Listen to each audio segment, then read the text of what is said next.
રાજ્યભરમાં આજે બોર્ડની પરીક્ષાનો મહાકુંભ શરૂ થયો છે। ડાયમંડ સિટી સુરતમાં સવારના 9:30 વાગ્યાથી જ પરીક્ષા કેન્દ્રો પર વિદ્યાર્થીઓની મહેરામણ ઉમટી પડી હતી।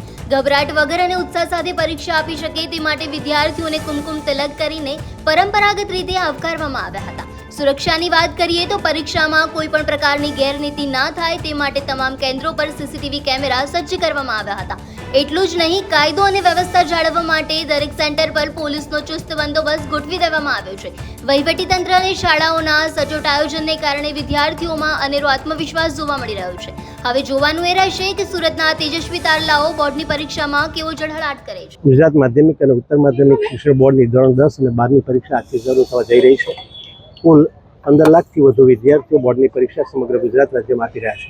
એમાં સુરત જિલ્લાની અંદર 1,65,000 વિદ્યાર્થીઓ પરીક્ષા આપે છે, જેમાં 92,280 વિદ્યાર્થીઓ ધોરણ 10માના છે અને તે પૈકી 600 વિદ્યાર્થીઓ પ્રેસિડેન્સી સ્કૂલને ફાળવવામાં આવેલા છે। વિદ્યાર્થીઓને આવકારવા માટે તેમને કુમકુમ તિલક કરી અને તેઓને કોલ્ડ ડ્રિંક્સ આપીને હળવા કરીને આવકારવામાં આવ્યા છે।